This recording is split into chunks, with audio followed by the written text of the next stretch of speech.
சேனலில் என்ன சமையல் பார்த்துருவோம். இன்றைக்கி நம்ம மீன் குழம்பு நாங்கள் செய்ய போகிறோம். இது திருநெல்வேலி தூத்துக்குடி சைடில் உள்ள அந்த மீன் குழம்பு தான். இது வந்து எங்கள் ஊரில் நாங்கள் எப்படி தான் செய்வோம். முதல்ல புளி கரைச்சி எடுத்துக்கிறோம்.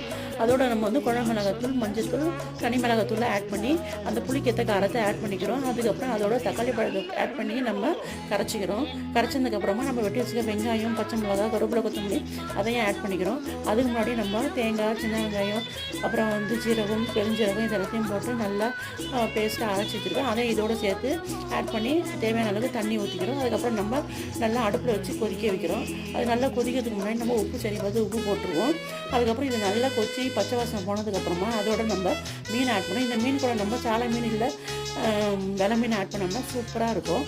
அதுக்கப்புறம் நம்ம கடாயை வச்சு எண்ணெயை ஊற்றி அதில் வந்து கடுகு, ஜீரகம், வெந்தயம், கருவேப்பிலை போட்டு தாளித்து ஊற்றுறோம். உங்களுக்கு இந்த சேனல் பிடிச்சதுன்னா லைக் பண்ணுங்கள், ஷேர் பண்ணுங்கள், கமெண்ட் பண்ணுங்கள், சப்ஸ்கிரைப் பண்ணுங்கள். நம்ம ஊர் மக்கள் யாரெல்லாம் இந்த சேனலை பார்க்குறீங்களோ எல்லோரும் எனக்காக சப்ஸ்கிரைப் பண்ணுங்கள். Thank you friends.